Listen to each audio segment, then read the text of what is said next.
জামাত,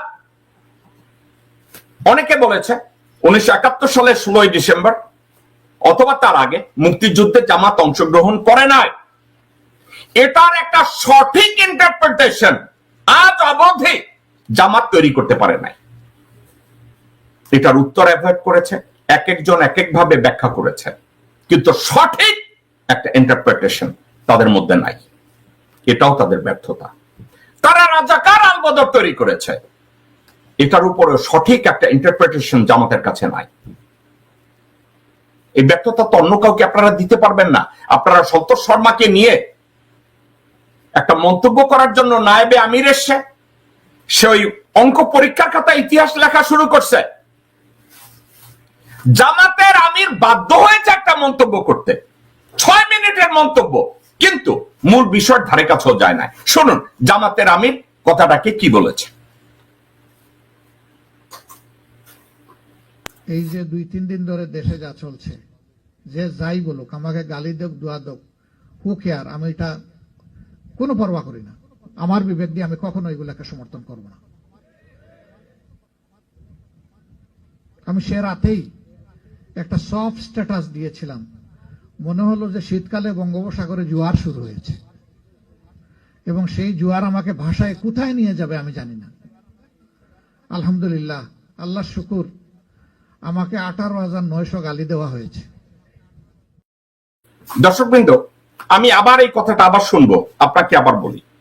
প্রথম কথা, উনি একটা রাজনৈতিক দলের প্রধান এবং উনি একজন পেশাগতভাবে একজন ডাক্তার, ভালো বংশে জন্মগ্রহণ করেছেন, নির্লোভ একজন মানুষ এবং ভালো মানুষ।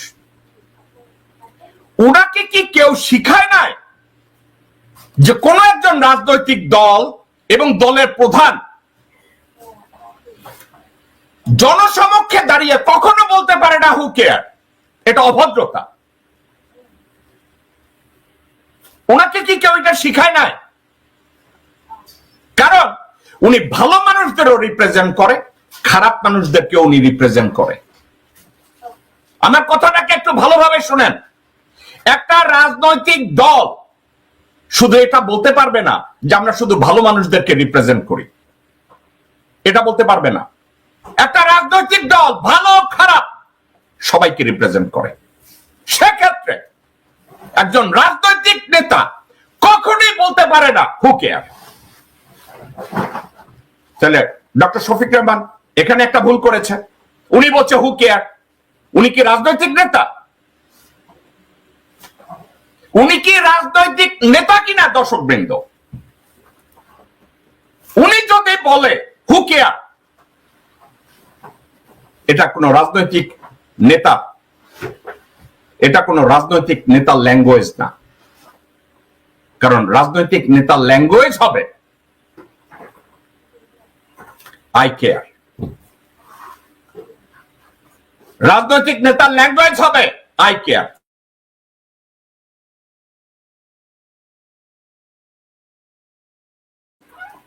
রাজনৈতিক নেতা, প্রত্যেকটা রাজনৈতিক নেতার দায়িত্ব হলো সে কেয়ার করে, ভালো এবং খারাপ। তো ডক্টর শফিক রহমান সাহেব, উইথ ডিউ অল রেসপেক্ট, অত্যন্ত সম্মানের সাথে আপনাকে বলছি, আপনার এই কথাটা সামাজিকভাবে ইগনোরেন্ট। আপনি এই কথাটা ঠিক বলেন নাই। আপনি যখন বলছেন হু কেয়ার, আরেকটা কথা বলছেন, মনে হচ্ছে শীতের সময় বঙ্গোপসাগরে জোয়ার এসছে। আপনার এ কথাটাও ভুল। আপনি বলতে চেয়েছেন শীতের সময় সাগরে ঝড় উঠেছে। এর অর্থ শীতের সময় সাগরে ঝড় উঠে না। আপনি এটা প্রমাণ, এটা বলতে চেয়েছেন, কিন্তু কথাটাকে গুছিয়ে বলতে পারেন নাই। আপনি বলছেন শীতের সময় সাগরে জোয়ার এসছে। গ্রামাটিক্যালি, প্র্যাকটিক্যালি আপনার কথাটা ভুল। শীতের সময় বা গরমের সময় বা তুফানের সময়, গ্রীষ্মের সময় জোয়ার ভাটা সব সময় হবে। আপার টাই লোয়ার টাই এটা হবে, এর কোনো ব্যতিক্রম নাই। কিন্তু আপনি বলতে চেয়েছেন শীতের মধ্যে সমুদ্রে বা নদীতে ঝড় তুফান কম হয়, আপনি এটা বলতে চেয়েছেন। এবং হু কেয়ার্স কথাটা অত্যন্ত আপত্তিজনক। আপনারা যদি একজন অনলাইন অ্যাক্টিভিস্টের সমালোচনা নিতে না পারেন, তাইলে রাজনীতি করছেন কেন? তো আপনারাও তো মির্জা আব্বাসের কাতারে গিয়ে দাঁড়াইলেন রে ভাই, আপনারাও তো তাইলে ফজার কাতারে দাঁড়াইলেন, তাইলে আপনারাও তো মির্জা ফখরুলের কাতারে গিয়ে দাঁড়াইলেন, তাই না? তো আসেন আমরা জামাতের আমিরের পরের কথাগুলো শুনি। এই যে 2-3 দিন ধরে দেশে যা চলছে, যে যাই বলুক, আমাকে গালি দেখ দোয়া দেখ, হু কেয়ার, আমি এটা কোনো পরোয়া করি না। আমার বিবেক দিয়ে আমি কখনো এগুলাকে সমর্থন করব না। আমি সে রাতেই একটা সফট স্ট্যাটাস দিয়েছিলাম, মনে হলো যে শীতকালে বঙ্গোপসাগরে জোয়ার শুরু হয়েছে এবং সেই জোয়ার আমাকে ভাষায় কোথায় নিয়ে যাবে আমি জানি না। আলহামদুলিল্লাহ, আল্লাহর শুকুর, আমাকে 18,900 গালি দেওয়া হয়েছে। আমার ফেসবুকে গিয়ে আপনারা পাবেন এটা। আর 11,000 জনকে এটা পাঠিয়ে দেওয়া হয়েছে যে তুমিও গালি দেও, শেয়ার করা হয়েছে। সংগঠনের দায়িত্বশীলরা বলেছেন আপনি না বলে অন্য কেউ বললে ভালো হতো, কথাটা ঠিক আছে অবশ্য। আমি বললাম যেটা ঠিক আছে। উনি বলেছেন উনি না বলে অন্য কেউ বললে ভালো হতো।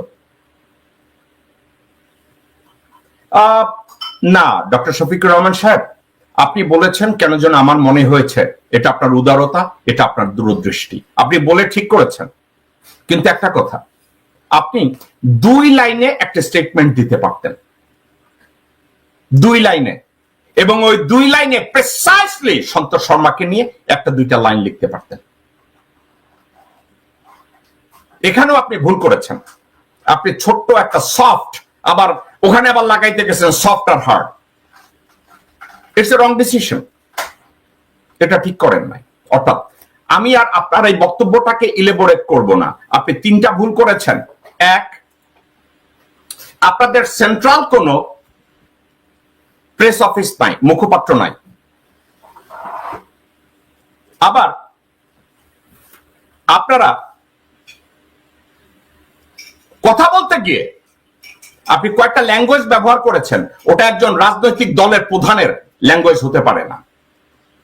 আবার 3, আপনি যখন বলেছেন যে আপনাকে অনেকে বলেছে যে আপনি দলের প্রধান, আপনি বলবেন অন্য কেউ বলুক। ডক্টর শফিকুর রহমান, আপনাদের উচিত দলের একজন মুখপাত্র তৈরি করা, যে শিক্ষিত, দূরদর্শী, কথাবার্তা গুছায়া বলতে পারে, প্রচন্ড ডিপ্লোম্যাটিক কথাবার্তা জানে।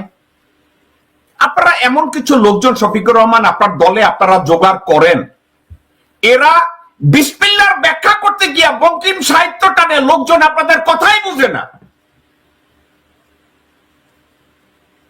তো আপনারা আপনাদের কৃতিত্ব নিতেও আপনারা বঙ্কিম সাহিত্য খুঁজা বেড়ান, মধুসূদনের সনেট খুঁজা বেড়ান, জনগণ আপনাদের কথা বুঝে না। আপনাদেরকে আমি বলবো, প্রাঞ্জল ভাষায় অঙ্কের পরীক্ষায় অঙ্ক লেখেন, ইতিহাসের পরীক্ষায় ইতিহাস লেখেন, ভূগোলের পরীক্ষায় ভূগোল লেখেন, কেমিস্ট্রির পরীক্ষায় কেমিস্ট্রি লেখেন। ঠিক আছে, অনেকে আমার এই মন্তব্যকে বলবেন আমার কাছে যেটা খারাপ অন্যের কাছে সেটা ভালো। Absolutely right. কিন্তু একটা কথা বলি, আমরা প্রত্যেকদিন দৈনন্দিন জীবনযাত্রায় আমরা কিছু বিষয়কে দেখি যেটা ইউনিভার্সালি ট্রুথ, যেটা সত্য কথা। যেমন আকাশের রং নীল, এটা আমার কাছে যেমন নীল আপনার কাছেও তেমন নীল। তো নীলটাকে নীলের মতো করেই ব্যাখ্যা করা উচিত। এটা যদি আমরা করি, নীলটাকে নীল বলি, সাদাটাকে সাদা বলি, কালোটাকে কালো বলি, এক্ষেত্রে মতামত বা ব্যাখ্যা না, এক্ষেত্রে আমার অবস্থানটাকে সলিডিফাই করার জন্য আমি সঠিকভাবে তুলে ধরব। আমি মনে করি না জামাত ইসলামী কোনো বাটপারি করে, আমি মনে করি না জামাতের ভিতর একটা অসচেতন একটা দল, আমি মনে করি না জামাত কোনো হানি ট্র্যাপ মানি ট্র্যাপে যায়, আমি মনে করি না জামাতের নীতিবোধ খারাপ, আমি মনে করি না জামাত কোনো ভারতীয় রাজনৈতিক দল। আমি বলবো বাংলাদেশ জামাত ইসলামী গণমানুষের রাজনৈতিক দল, মুসলমানদের রাজনৈতিক দল, যেখানে হিন্দুদেরকেও অ্যাকোমোডেট করা হয়, খ্রিস্টানদেরকেও অ্যাকোমোডেট করা হয়, বৌদ্ধদেরকেও অ্যাকোমোডেট করা হয়, এবং তাদের এই নীতিমালাগুলোকে আমি সম্মান করি এবং ভালোবাসি। একটা কথা মনে রেখেন, সত্যিকার অর্থে শুভাকাঙ্ক্ষী যারা, তারা গঠনমূলক ভাবে তাদেরকে বলবে এই বিষয়গুলোর দিকে একটু নজর দেন। ডক্টর শফিকুর রহমান সাহেব, আবুল আলা মওদুদী সাহেবকে আমি অত্যন্ত সম্মান করি। উনি একজন পণ্ডিত,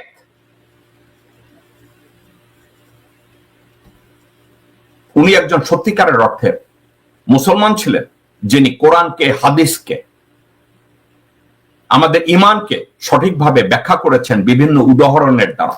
উনি এত নিখুঁতভাবে ব্যাখ্যা করেছেন, লেখাপড়া না জানা অনেক মুসলমানরা ওনাকে অপব্যাখ্যা করেন।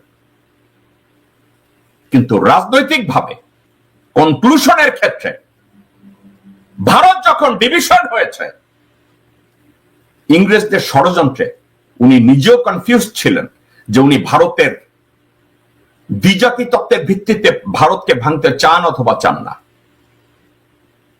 আমি আপনাদেরকে রিকোয়েস্ট করব, আপনারা কনফিউজড হয়েন না। রাজনৈতিকভাবে প্রত্যেকটা জিনিসকে এফেক্টিভলি মোকাবেলা করুন। সন্তোষ শর্মার মতো বিতর্কিত লোককে আপনাদের মিটিং এ দাওয়াত দিয়ে প্রমাণ করার দরকার নাই যে আপনারা হিন্দুদের সাথে কাজ করতে চান, আপনারা খ্রিস্টানদের সাথে কাজ করতে চান, আপনারা বৌদ্ধদের সাথে কাজ করতে চান। বিতর্কিত লোকজনদেরকে ডাকার দরকার নেই, তাদেরকেই ডাকুন যারা নিরপেক্ষ, সমাজ গঠনে ভূমিকা রাখে, শিক্ষিত এবং সচেতন। আপনাদেরকে ঠান্ডা মাথায় আমি কথা বলি, বাংলাদেশের মতো জায়গায়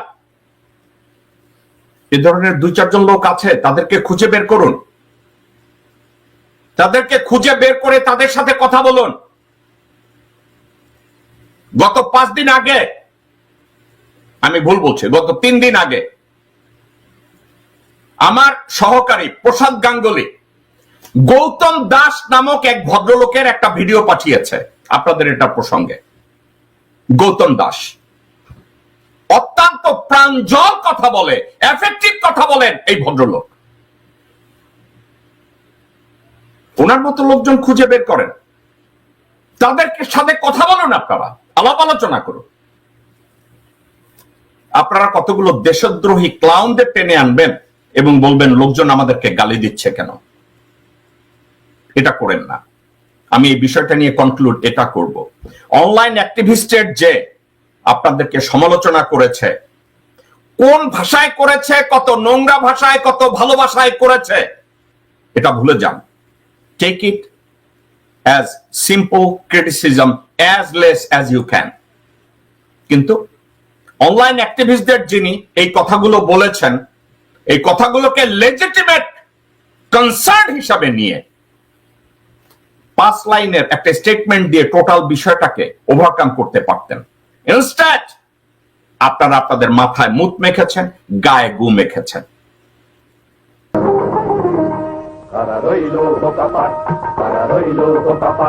ভেঙে ফেল রেল পাট রক্ত জমাট শিকল পুজোর ভাষণ বেদি। ওরে ও তরুণ নিশান, ওরে ও তরুণ নিশান, বাজে তোর গলায় বিশাল ধ্বংস নিশান, প্রাচীর প্রাচীর ভেদি।